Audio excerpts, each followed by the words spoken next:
different. What the hell happened out there? Every day is a chance to start over. So before I go ahead and actually get into my review of this Australian drama on Prime Video, a couple things. First and foremost, trigger warning. If you have any issues in regards to domestic violence, abuse, physical or mental, PTSD, trauma, things like that, that's what this series is about. And I'm just going to go and actually say this series may not be for you. You might want to check out one of my other reviews. I'm just being forefront, honest at the forefront, just so you know where I'm coming from on that this is probably not the series for you. And if you want to check out one of my other views, that'd be great. Okay? Now, to my second point. For my Australian folks, look here. This channel has actually me afforded a awesome insight into viewing some of your content, like Deadlock, which is actually a surprising murder comedy that was okay for me in the beginning, and then I actually was convinced to go back and watch it, and I binged the whole first season, and I liked it. It was really fun. You guys have a weird sense of humor, but it's still around murder, but I liked it. Then there was like Run Rabbit Run, which is kind of like a horror psychological thriller movie or what have you.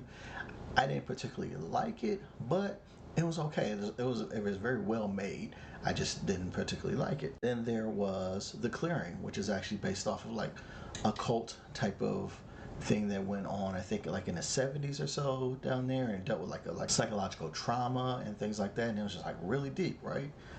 And so you guys have a lot of stuff that's morbid, because now I have another program that was suggested to me, The Lost Flowers of Alice Hart. And I'm like, goodness, when I go and actually line up all the traumatic scenes in here and hints at various different types of abuse and cults and things like that, I have got to ask my Aussie folks, what's going on down there? Are y'all okay? Man, there's a reason why you guys can go and actually deal with all the deadly animals, insects, and just wildlife down there, because hey, you already busy survived so much trauma in your childhood and young adulthood that all that stuff as far as animals and like that you don't even care about. But seriously, it is interesting to go ahead and actually watch the content that's coming out of Australia. There's quality content and things like that. It's just like, wow, there's some heavy stuff. And I know you guys have plenty of other content, but I don't watch as many of it because I'm juggling so many different things. But we have here another piece of content that goes and actually deals with heavy drama series and things like that. So in describing this series, I could tell you that I'm going to be reviewing from the perspective of a casual viewer. Is while I do like drama tales and things like that, just the overall cultish aspect of things and trauma-filled things, I don't like watching those. I don't gravitate towards those, so I'm more of a casual viewer.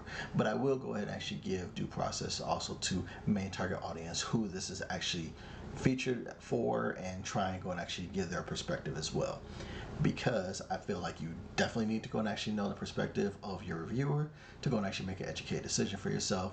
And I watched the first 2 episodes of brand new content on streaming services to see if it's any good. That way I watch so you don't have to. If you like how that sounds, do me a favor, click like, share, subscribe. And now, let me get into this review. The Lost Flowers of Alice Hart premiered on Prime Video in August of 2023. It stars Sigourney Weaver as Joan Hart, Asher Ketty as Sally Morgan, and Leah Purcell as Twig. And it's based off the novel by Holly Ringland. There's a simple storyline that goes along with this, and it says that it follows a young girl, Alice Hart, whose violent childhood casts a dark shadow over her adult life. It's a very simplified tale, but it definitely has deep roots to it. So what are the expectations for this type of series? For casuals like myself, story and characters have to be engaging simultaneously. If you have a good story but boring characters, we'll bail. We'll just go all out on that, not like it. Likewise, with great characters but a dull or chaotic story, we're not going to care. You can be non-linear with the storytelling as long as the story is engaging with the character development. Now, we casuals do need to empathize with someone to validate our continued watching. So keep that in mind. Now, for the mains, they're not much different. However, someone who's into these types of dramas will likely be more story driven than character driven. Meaning, as long as the character fits the story, they'll accept whatever the role the character is placed in. Liking the character isn't a necessity. However, in both cases of the main and casuals, we need growth from the characters as the series continues on and to make sure we get closure at the end. So let's see if the expectations are met for both casuals and mains. So the big deal here is the story. So episode 1 gives us a look into a young girl, Alice's life with her mother and father. And not too long into it, we know that there's abuse, there's excuses, and there's secrets within the family.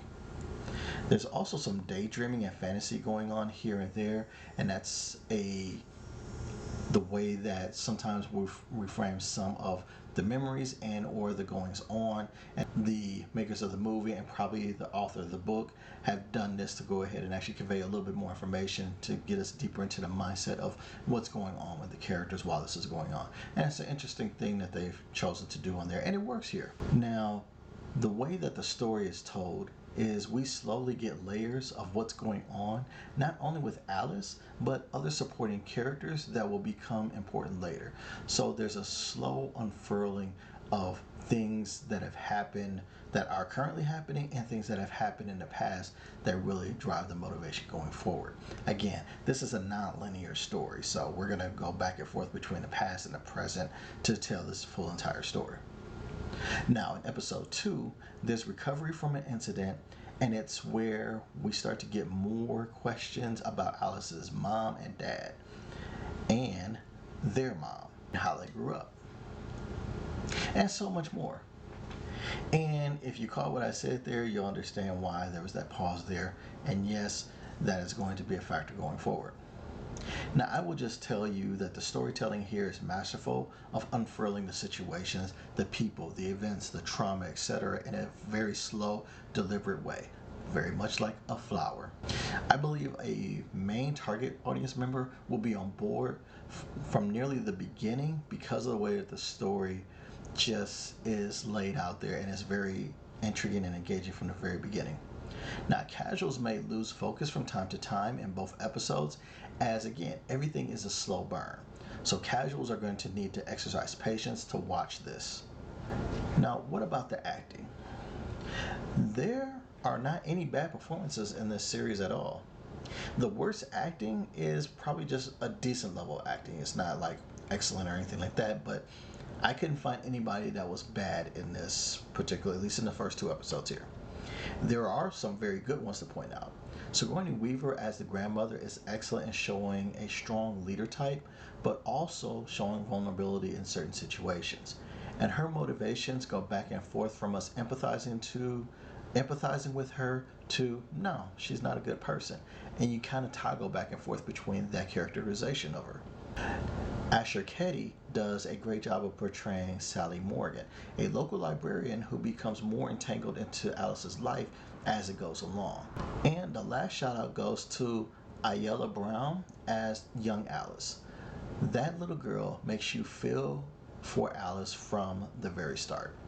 I could go on and on about performances, but honestly, I could just say objectively, these folks did a really good job in the acting and dialogue delivery in this series. Some other thoughts that I had about this particular series. From an outsider's perspective, Australia is way more complex than we've been made to believe in North America. The construct of community, mental health, cults, and overall living is a bit different than what I believe most Americans picture. I appreciate the perspective because it lets me know that all of us are messed up around the world, just not just us in the US. But just like us, you guys are trying your best, and that's all anyone can ask. So I think the perception here, this film gives while it's a very story-driven, good character development series, it just gives me a little bit more in the realm of, hey, in pockets of various different civilizations, there are just so many tales that we can go ahead and actually really learn from. So that's what I kind of got out of this series. But let me go and actually get to this verdict. For both mains and casual viewers, I'm going to say you should watch the first 2 episodes. Now, this is a tough watch from a trauma standpoint. There were a few times that I just wanted to stop just because I would never watch this kind of stuff on my own. As TV is more of an escape for me, this series is real. It deals with real issues that people deal with daily. The story is constructed in a way that really makes you emotionally invest into the characters. And the actors really work well to convey the story. It's definitely a quality production. You just have to be up for the journey and be patient with the slow burn. So again, for both main and casual viewers, I'm going to recommend watching at least the first 2 episodes to see if it's your thing. And that's what I have for The Lost Flowers of Alice Hart on Prime Video. Check it out. I just promised I'd keep her safe. Can we do that, Twig? I appreciate you staying with me for this entire review. I really do. Do me a favor. Click like, share, subscribe if you liked anything on here. Or if you didn't, leave a comment. Let me know what's going on. But until the next time, go ahead and holler at your guy. I'll talk to you later. Peace.